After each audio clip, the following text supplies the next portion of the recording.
되느니라. 아멘. 제가 신학교에 다녔을 때에 일주일에 한 번은 채플이 있었습니다. 사실은 2번 있었는데 그 중에 한 번만 때로는 격주로 목사가 이렇게 빠지면 안 되는, 그때는 목사가 아니었어요. 채플이 있었고, 또 우리 말씀도 성경 말씀을 학교에서도 배우지만 또 예배로서 자신을 드리는 그러한 거룩한 예배의 순간들이 매주 있었습니다. 그런데 학생들도 뭐 다 참석한 건 아니고요. 채플이 매주 있다 보니까. 그리고 교수님들도 심지어 다 참석하지는 않았습니다. 그리고 교수님들이 돌아가면서 설교를 하셨는데 그때에 좀 가벼운 자켓 정도를 입고 올라와서 말씀을 전하시고 또 기도하고 마치고 좀 심플한 예배를 드렸던 기억이 납니다. 그런데 1년에 한 번은 그렇게 심플하지 않은 예배를 채플 시간에 드리게 됩니다. 그때는 거의 모든 학생들이 다 참여를 합니다. 그리고 교수님 한두 분이 아니라 거의 모든 교수님들이 들어옵니다. 그리고 그날은 그냥 자켓 하나 정도 거치고 오는 정도가 아니라 이 가운을 입고 본인이 학위를 받으신 그 가운을, 긴 가운과 모자를 쓰고 등장을 합니다. 그리고 그 학교의 담임 목사님이신 총장님께서는 뭐 학사 가운은 물론 머리에 모자도 쓰고 여기 또 가운데 메달리언을 메고 나타나시죠. 마치 중세 시대 때 스칼로주의의 학자 같은 그러한 품위와 멋있음을 가지고 그 자리에 등장을 하게 됩니다. 눈치채신 분들 아시겠지만 그날은 학교의 졸업식 날입니다. 그래서 기쁨의 분위기가 있지만 또 엄숙하고 존엄하고 또 경건하고 거룩하게 드려지는 그러한 졸업식 예배가 1년에 한 번씩 있었던 기억이 생생하게 납니다. 그날은 보통은 편안한 옷을 입을지라도 평소 그렇다 할지라도 거룩한 사명을 받은 이제 졸업생들이 파송받는 커미션 받는 그러한 행위이기 때문에 엄숙하게 지켜지게 되죠. 우리는 인생 가운데에 평소에 편하게 옷을 입다 할지라도 캐주얼하게 반바지를 입을 수도 있고 또 우리 캘리포니아 아니겠습니까? 청바지는 기본 우리 국민의 옷인데 입고 다니고 또 슬리퍼까지도 신고 직장에 갈 수 있을지 모르겠습니다. 그런데 우리는 인생의 중요한 행사들에 있어서는 격식을 갖추고 아무리 캘리포니안이라 할지라도 그것을 존중하는 마음을 갖습니다. 왜냐하면 우리 옷은 attire, 옷은 우리의 마음을 반영하는 것이고 그 행사를 당하는 지금 주인공 당사자들에 대한 예의를 갖추기 위해서 우리가 옷으로 우리의 경건과 엄숙함을 표현하는 그런 행습을 하는 것을 우리는 알고 있지 않습니까? 어제 우리 교회의 성도이신 폴라 자매님의 부친의 장례식이 샌프란시스코에 있었습니다. 89년을 가족을 위해서 또 이웃을 위해서 그리고 교회를 위해서 하셨던 그런 우리 남자 권사님의 인생 졸업식을 다녀온 자리였습니다. 가보니까 거의 모든 사람들이 다 정장을 입고 오셨더라고요. 그리고 거기 뭐 인쇄의 정장 입고라고 써있지 않았지만 정장을 입고 왔고 거의 모든 분들이 검은색이 없더라도 진한 이 곤색을 입고 와서 예의를 갖추는 모습을 보게 되었습니다. 그리고 그 장례식 때에 저는 그렇게 많은 경찰관들을 본 적이 없었던 것 같습니다. 샌프란시스코 폴리스 포스가 많이 동원이 되었던 것 같습니다. 거기에서 장례식에 정장을 입고 정복을 이렇게 견장도 하고 또 우리 오토바이를 타시는 사이카 하시는 분들은 가죽 자켓 이렇게 옛날에 우리 칩 그 하이웨이 패트롤 칩 그런 사람들이 있는 가죽 자켓도 멋지게 입고 오는 것을 도열을 서 있더라고요. 장례식에 들어갔는데 저는 어떠한 대통령이 오신 줄 알았어요.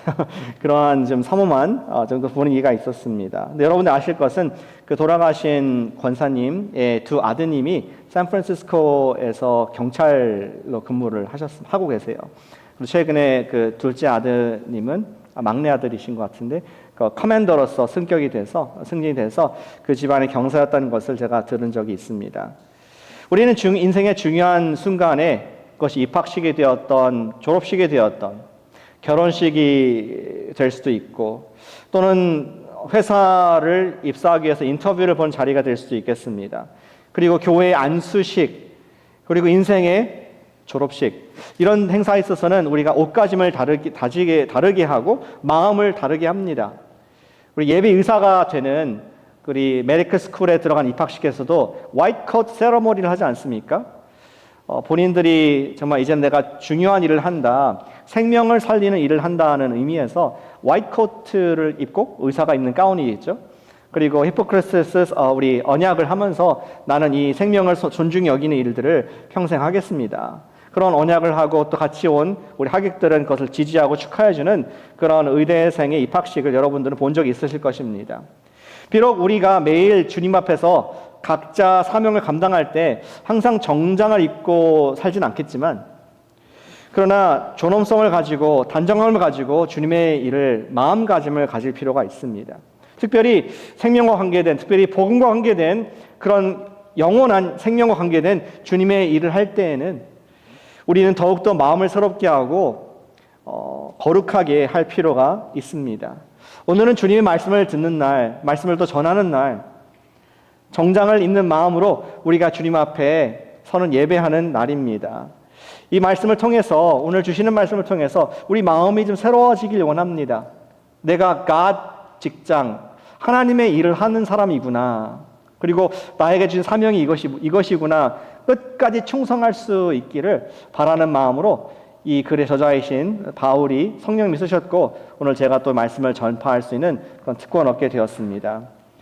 말씀 전파 사명에 끝까지 충성할 이유가 무엇인가? 말씀 전파하는 그 사명에 끝까지 충성할 이유가 무엇인가 하는 것을 사도 바울의 글을 함께 묵상해 보길 원합니다. 역시 주보에 두 가지 답을 적어놨습니다. 말씀 사명에 끝까지 충성할 이유가, faithful할 이유가 첫 번째는 이것입니다. 어려운 시대 가운데서 주님께서 말씀을 전파하라고 명령하셨습니다. 어려운 시대 가운데이기 때문에 더욱더 주님께서는 말씀을 전파하라 명령하셨습니다. 같이 해주실까요? 말씀 전파 명령을 받았다. 말씀 전파의 명령을 받았기 때문에 우리는 끝까지 전파의 사명에 충성해야 될 줄로 믿습니다. 우리 계속 매주 보았지만 이번 달에 바울은 지금 어디 있습니까? 로마의 감옥에 처해 있습니다. 그는 그 무서운 로마의 폭군, 우리 황제 네로의 밑에서 그 감옥에 들어가 있는 천황한 신사였던 것이죠. 그리고 1장, 2장, 3장에서 보았습니다. 우리 1장에서는 우리 디모데에게 명령했습니다. 복음에 충성하라. 내가 그것을 위해서 지금까지 사명을 감당했다. 2장에서는 그 복음을 주신 예수님께 충성하라. 그리고 세 번째 말씀에서는 세상과 갈등을 겪고 있는 우리 세계관이 있는데 우리가 말씀에 충성해라. 그리고 이제 4장에서 마지막 서신의 마지막 장에서 바울은 온 힘을 다하여서 그가 지금까지 얘기한 것을 종합하며 끝까지 충성할 것을 명령하는 우리 졸업식장의 연설 같은 모습을 발견을 하게 됩니다. 디모데에게 끝까지 충성할 것을 어떤 charge, 파송의 명령으로서 지금 하는 모습을 여러분 상상하면서 읽어보시기를 바랍니다. 1절의 말씀에 기록되어 있죠. 바울은 디모데에게 지금 주어진 하나님 말씀 전파의 사명을 엄중하게 이렇게 표현하고 있습니다. 하나님 앞과, 그리고 또 수식어가 많습니다. 예수 그리스도 앞에서 엄히 명하노니, 두 대상을 언급하면서 끝에는 이제 명령이 나와 있습니다. 엄히 명한다라고 그렇게 얘기하고 있습니다. 그냥 우리 영상으로 생각해 본다면은 생각을 영상으로 해보세요. 바울이 감옥에서 이 글을 쓰다가 갑자기 손을 불끈 쥐고 눈을 가늘하게 뜨고 마치 디모데에게 말한 것처럼 내가 하나님 앞과 예수 그리스도 앞에서 엄히 명한다. 어떤 비장한 눈빛과 각오와 목소리를 가지고 지금 권면하는 그러한 우리 베테랑 선교사님, 목사님의 모습을 상상해 볼 수가 있겠습니다. 여기 끝에 명령 있지 않습니까? 명한다는 단어는 거의 경고에 가까운 단어라고 합니다. 영어로 하면 I solemnly urge, exhort, 그리고 warn, 엄숙하게 충고하고 그 다음에 권유하고 경고한다라는 강한 언어로서 그렇게 표현하는 것을 볼 수 있습니다. 왜냐하면 이 명한다는 그 단어를 똑같은 단어가 또 예수님께서 비유 가운데 쓰셨던 것이 포착이 됩니다. 누가복음 16장 28절 16장을 말씀 보시면은 거기에서 예수님 그런 비유를 드시죠. 나사로와 거지 나사로와 부자의 비유를 들으면서 부자가 예수님께 이렇게 부탁드립니다. 내 형제 다섯이 있으니 그들에게 증언하게 하여 witness, 그들에게 exhort, 그들을 권면하고 그들을 warning을 줘서 그들로 이 고통받는 곳에 오지 않게, 이 뜨거운 불로 지지는 내가 영혼의 형벌을 받는 이곳에 내 다섯 형제들도 오지 않도록 그들에게 워닝 사인을 주십시오. 똑같은 단어가 예수님의 비유 가운데 쓰인 것을 우리 볼 수가 있습니다. 예전에 과테말라를 갔을 때, 제가 여러 번 갔을 때니까 언제 갔을지는 모르시겠죠. 갔을 때에 그 비행기에서 옆에 승객과 대화를 하면서 그런 얘기를 들었습니다. 그때 과테말라를 들어가면서 좀 마음의 슬픔이 있었는데, 그 이유는 한 2달 전에 5월인가 6월 달에 화산이 터졌기 때문이었습니다. Volcán de Fuego, Fire Volcano에서 분출이 되어서 많은 사람들이 밤에 죽음을 당했다는 얘기를 듣게 됐습니다. 뉴스에서 봤어요. 그래서 그 정부에서는 200명 죽었다고, 200명 실종됐다고 이렇게 나왔는데요. 옆에 분하고 대화하면서 과테말라인이 말씀하시기를 200명이 아니라 사실은 2,000명 내지 3,000명이 죽었는데 정부가 하는 겁니다. 제가 누구의 말을 믿을까요? 정부의 말을 들을까요? 근데 이유를 들어보니까 보통 이제 우리는 화산 폭발할 때 팡 터지고 뭐 불난리가 나는 걸 생각하는데, 그런데 화산은 이렇게 조용하게 마그마가 흘러나오게 됩니다. 그래서 그것이 밤에 천천히 흘러나오게 되면은 그 마을의 산 밑에 살고 있는 사람들은 경고를 받지 않으면은 아무런 경고 없이, 아무런 소리 없이 자기의 집이 불타고 자기의 삶이 다 날아가 버리는 그런 연약함이 있는 것이죠. 근데 그렇게 정부가 경고를 하지 미리 못하고 많은 사람들이 밤중에 도망가지 못하고 그 서서히 흘러오는 마그마의 죽음을 경험했다는 것을 듣게 됩니다. 워닝이 그만큼 중요한 것이죠. 메시지가 너무나 중요한 것입니다. 지금 바울은 그와 같은 워닝을 줘야 된다. 엄숙한 명령을 내가 너한테 한다라고 말씀을 하고 있습니다.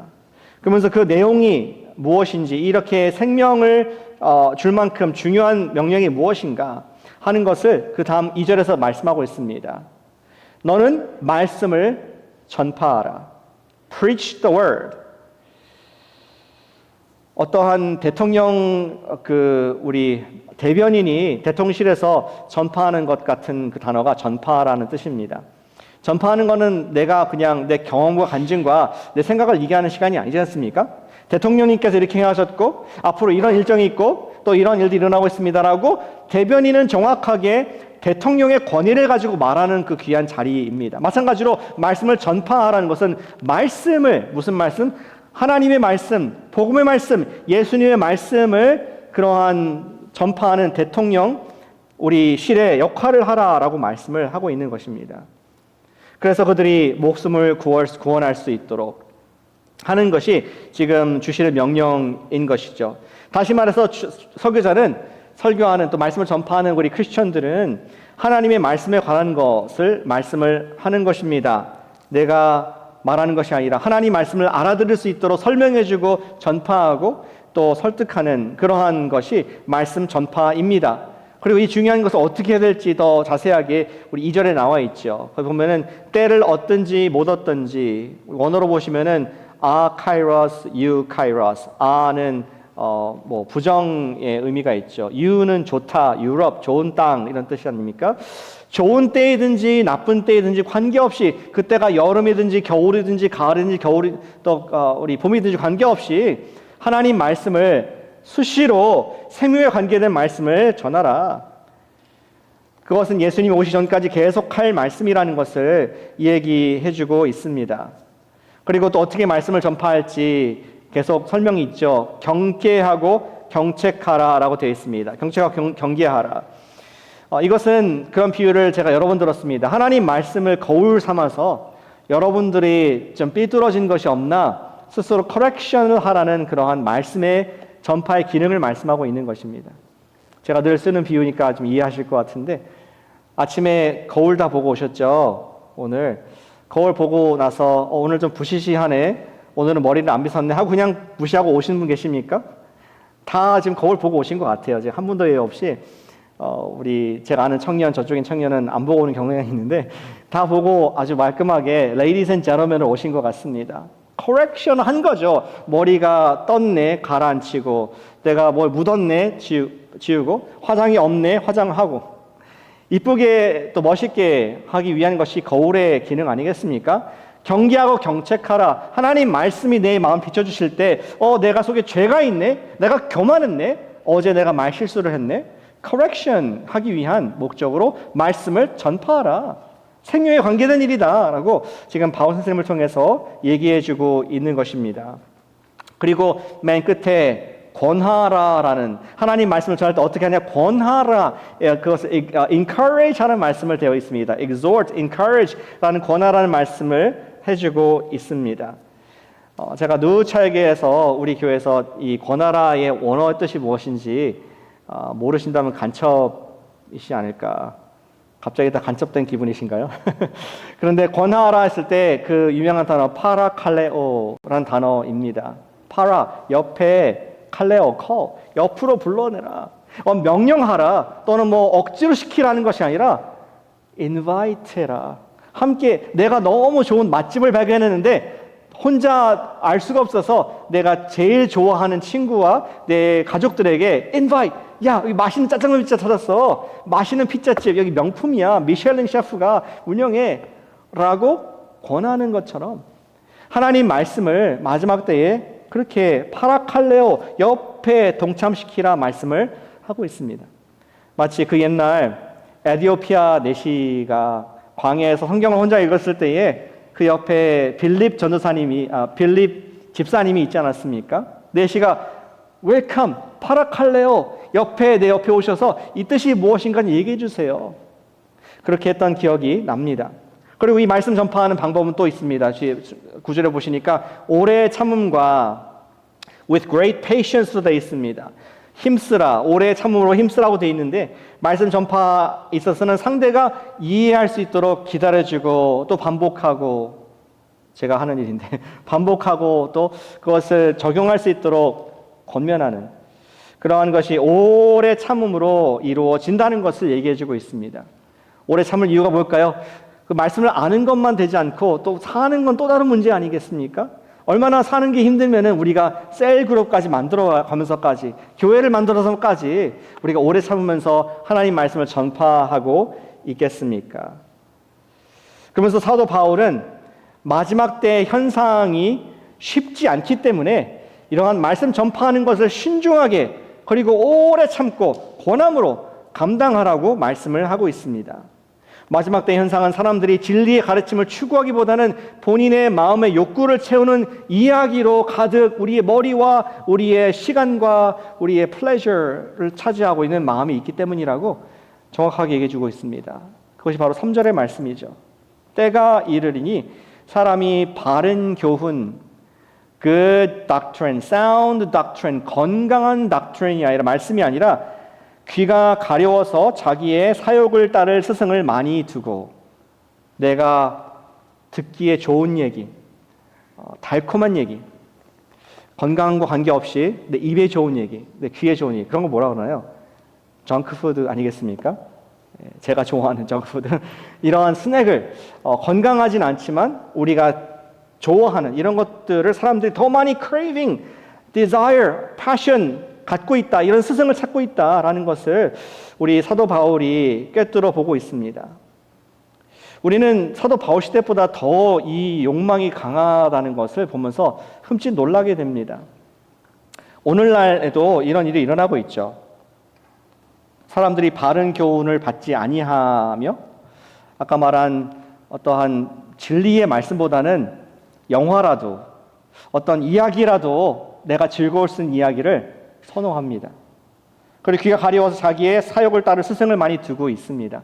오늘날 스승이 누굴까요? 아까 기도 중에서도 말씀하셨지만 인공지능이 스승이 아닐까 생각합니다. 기가 막히지 않습니까? 여러분들이 뭔가 찾아보기 위해서 인터넷에 검색을 해봤는데 거기 연관된 것들이 또 나옵니다. 또 나옵니다. 어떻게 내 마음을 이렇게 읽고 나의 이 피로를 채우고 있을까 하면서 점점 내가 보기 원하고 내가 듣기 원하고 내 궁금했던 것들만 계속 연달아서 나오는 스승. 거기에 빠지다 보면은 내가 이렇게 벌써 시간을 1시간, 2시간 낭비했을까? 그런 경험들이 있으실 줄로 생각을 합니다. 현대 우리의 사역을 우리 육에 원하는 것을 쫓아가는 그 가이드를 AI가 하고 있다는 것을 우리가 경각심을 가질 필요가 있다고 생각합니다. 자기 사역을 만족시켜줄 미디어와 영상, 그리고 물질적인 어떤 인터넷 쇼핑, 풍요, 그런 것들이 하나님의 말씀과 진리의 말씀과 경쟁을 하고 있는 시대에 살고 있습니다. 그러한 시대 가운데에 더욱 가장 중요한 솔루션은 무엇이냐? 우리가 마음을 지키고 머리를 보호받을 수 있도록 말씀을 전파하라. 그것을 엄숙한 명령으로 주님께서 저와 여러분들에게 끝까지 충성할 명령으로 주시는 줄로 믿으시기를 축복합니다. 저 이러한 적용을 하길 원합니다. 말씀 공동체가 되는 우리 교회가 되기를 축복합니다. 아멘이신가요? 우리 같이 해보실까요? 말씀 공동체가 되자. 말씀 공동체가 되겠습니다. 한번 해보세요. 말씀 공동체가 되겠습니다. 옆에 분에게 얘기해 주세요. 말씀 공동체가 됩시다. 말씀 공동체가 됩시다. 저는 역사 가운데서, 교회 역사 가운데서 말씀 공동체의 영향력, 선한 영향력이 나타났던 예를 많이 공부했는데 그 중에 한 가지를 소개해 드리길 원합니다. 16세기 스위스 쯔리히의 우리 선각자이고 개혁자였던 쯔빙글리라는 분을 여러분들 세계사 속에서 들어보셨을 걸로 생각합니다. 쯔빙글리는 종교개혁의 선두주자로서 존 칼빈과 함께 사역을 하면서 많은 이 말씀에 대한 하나님 말씀을 우리 삶의 인도자가 되게 하고 공동체가 되자 하는 그 캐치프레이즈를 가지고 일했던 주님의 사람들이었습니다. 그래서 그 유명한 제네바, 우리 칼벤의 제네바의 성시화 운동 이런 거 하지 않았습니까? 우리 성 전체가, 우리 제네바가 다 하나님 백성들이다, 이러한 그러한 기도를 하고 또 말씀을 가르쳤던 중심의 칼뱅을 기억합니다. 찌리히에 있던 우리 쯔빙글리도 마찬가지로 말씀으로 교회를 새롭게 하기 원했고 그 하나님 말씀이 무슨 뜻인가 가르쳤습니다. 그리고 예수 믿는 자들은 믿는 즉시 구원을 얻을 수 있다라는 그런 이신득이의 복음을 얘기하면서 많은 제자들이 세워졌습니다. 그리고 말씀에 대한 부흥이, 뜨거운 마음이 있게 되었습니다. 제자들이 열정을 가지고 우리 말씀대로 삽시다. 말씀을 따라하는 교회가 됩시다. 이러한 얘기를 하게 됩니다. 쯔빙글리는 당시 사회 전체가 교회라고 보는 경향이 있었는데 제자들은 말씀 보면서 한 가지 이견을 제시했습니다. 선생님, 우리가 성경을 보니까 교회는 우리 도시가 교회가 아니고 예수님 믿는 사람들만 교회입니다. 그렇게밖에 읽혀지지 않네요. 그러면서 그런 토론이 있었습니다. 교회는 누구의 모임인가? 교회는 믿는 자의 모임인가? 교회는 중세 시대에 태어난 모든 모든 시민들의 모임인가? 그래서 쯔빙글리는 그러한 토론의 기회를 주었습니다. 쯔빙글리는 그리고 또 중세의 교회는 우리 제도권 교회는 말하기를 모든 우리 시에서 태어난 사람들은 다 우리 성도이기 때문에 아기들에게도 유아 세례를 주는 것이 마땅하다. 마치 여러분들의 자녀가 대한민국에 태어나게 되면은 우리 주민등록번호를 바로 발급받듯이 하나님의 도시에 태어났으니까 유아 세례를 주는 것이 마땅하다. 이것이 당시에 믿는 우리 교리였습니다. 하지만 제자들은 성경을 읽으면서 다른 결론에 이르렀죠. 아닌데요. 교회는 단순히 태어나서 소속되는 것이 아니라 예수님을 믿고 고백하는 사람들의 공동체인 것을 예수님께서 말씀해 주셨습니다. 그러면서 참된 세례, 즉 믿는 자의 침례는 믿음을 가진 사람만이 받아야 된다고 그렇게 제자들과 선생님이 좀 다른 생각을 갖게 되었습니다.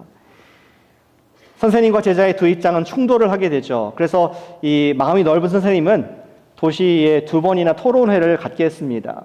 교회에서 모든 시민들이 원 가운데 토론회를 1차, 2차 온 시민들의 토론을 갖게 되었습니다. 그러나 결국에는 제자들과 스승은 결별을 했고 1525년도 어느 겨울밤 한 집에 모여서 그 제자들이 서로에게 믿는 자의 침례를 베풀었던 것이 기록되어 있습니다.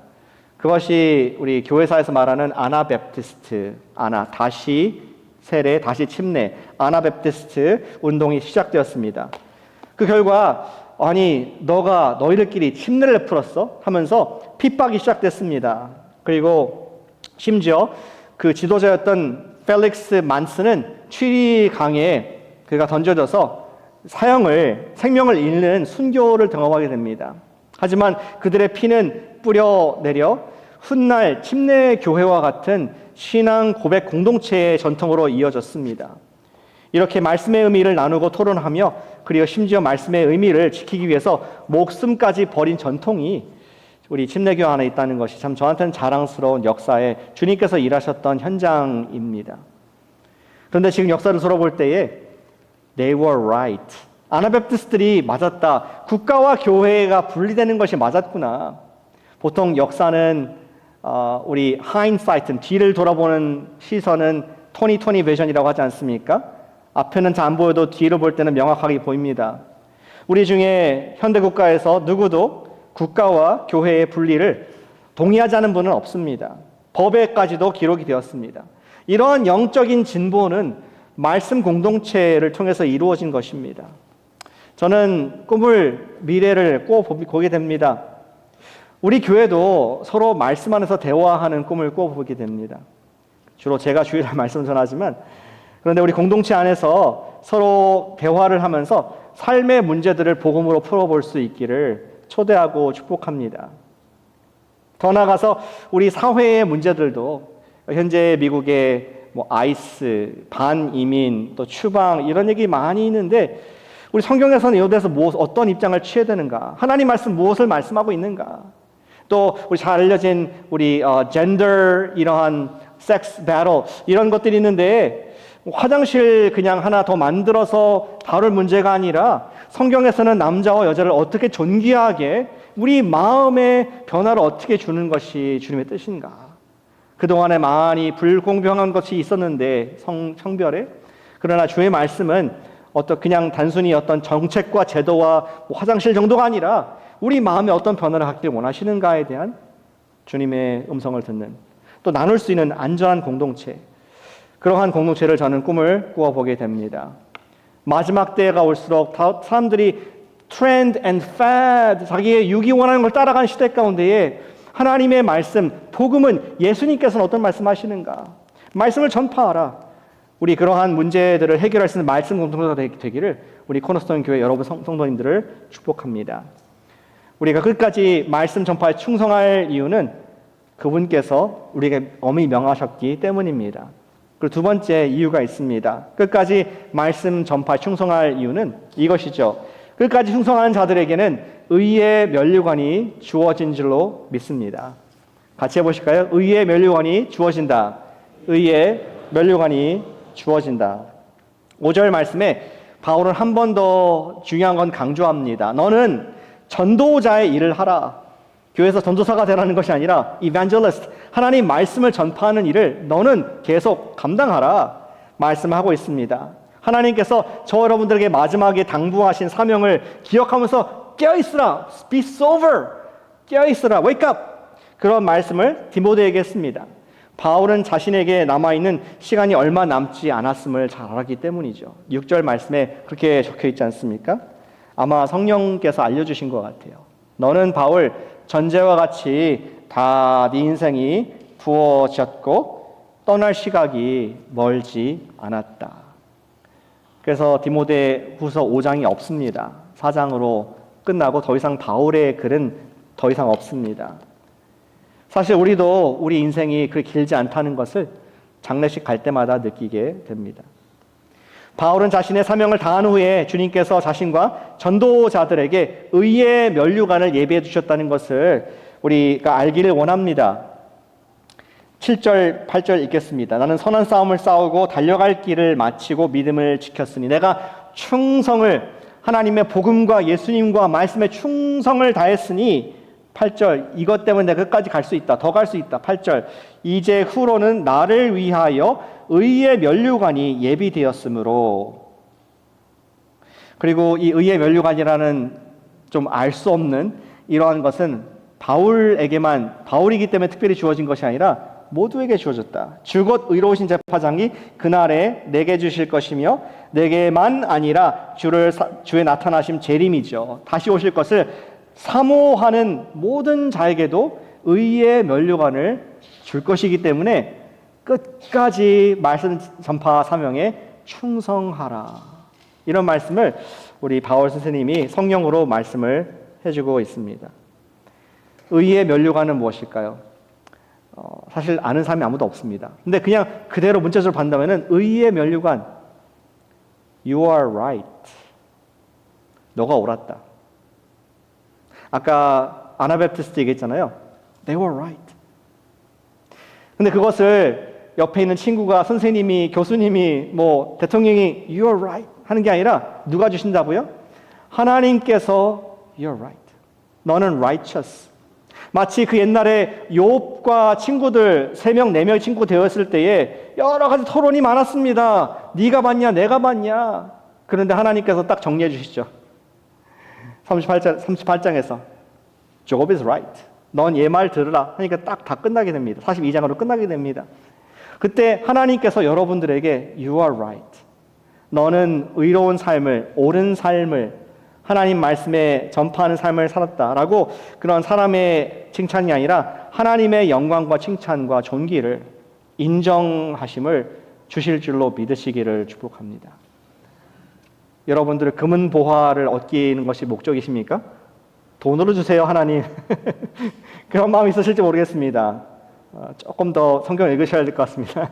근데 우리 인생에 금은 보화는 영원으로 봤을 때는 아무런 쓸 것이 없는 하늘나라 가면은 다 돌과 같이 귀중하지 않은 것들이라고 알고 있습니다. 그런데 그것보다 더 소중한 주님께서 우리를 의롭다고 인정하시는 그 영광스러운 명예스러운 그 입장은 영원한 저와 여러분들의 빛나는 영광과 상급이 될 줄로 믿습니다. 아까 말씀드렸던 것처럼 어제 우리 교회 성도이신 폴라 자매님의 부친의 장례식에 참석을 했습니다. 그리고 제가 알고 있기는 그 아버지 권사님 2 아들을 너무나 자랑스러워하셨습니다. 그래서 그 둘째 아드님이 진급했을 때 교회에 초대해가지고 다 제복 입게 하고 교회에서 축하하고 이렇게 자랑스러워하셨다는 얘기까지 들었습니다. 그래서 그런지 장례식장에 그렇게 많은 SF 경찰관들이 정장을 입고 참석한 것을 경험을 했습니다. 그리고 장례식이 끝나고 이제 그 하관을 하기 위해서 가는데 그 많은 경찰들이 폼으로 온 것이 아니었구나 하는 것을 경험을 할 수 있는 시간이 있었습니다. 아까 얘기했던 사이카들이 오토바이들이 이제 시동을 걸고 경찰차가 또 사이렌을 울리면서 우리 장례 행렬을 앞길을 예비한 역할을 했습니다. 영상을 좀 찍었는데 전문가가 찍었는데 한번 보여주시죠. 이렇게 지금은 우리 퓨니럴 행렬을 가고 있습니다. 빨간불에도 경찰의 호위를 받으면서 어마어마한 줄이 가고 있습니다. 무사통과입니다. 곳곳에 경찰이 서서 호위해줍니다. 와우. 이 행렬을 다 찍지를 못하네. 안 나온다. 어마무시한 행렬이 지나갑니다.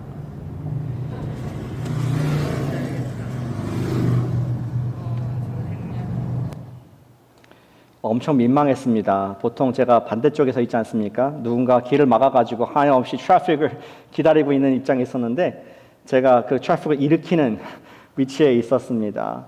빨간불도 무사 통과, 스탑 사인도 무시, 빨리 가라고, 또 옆에 지금 기다리는 차들 다 세우고, 그리고 갈 때마다 계속 앞에 사이카가 가면서 길을 터주면서 참 감사하다. 제가 빨리 가서 감사하는 것보다도 참 영광스럽던 생각이 들었습니다. 2명의 샌프란시스코 경찰관들을 내었던 아버지를 높이기 위해서, 예우를 하기 위해서 샌프란시스코의 그 많은 경찰들이 자발적으로 동참하고 그 길을 마지막 가시는 길을 터주는 모습 보면서 참 감동이 되게 되었습니다. 그러면서 교훈을 얻게 됩니다. 한 성도가 떠나는 길도 경찰관 2명을 낳은 아버지가 그 길에 영광을 받는다면은 성도가 하나님의 인정을 받을 때에 You are right. 너는 의로운 삶을 살았다. 너는 내 아들이고 내 딸이고 생명을 살리는 그 귀한 하나님 말씀을 전파하는 삶을 살았다. 하나님께서 경찰관들의 사이카가 아니라 천사들, 천군 천사를 통해서 우리가 마지막 가는 주님과 만나는 길을 뻥 뚫어 놓으시고 주님 앞에 가는 영광스러움을 주신다는 것이 의의 면류관이 아닐까. 그러한 묵상을 갖게 됩니다. 히브리서 12장 22절, 24절 말씀 보니까 그것이 묘사가 되어 있습니다. 제가 읽겠습니다.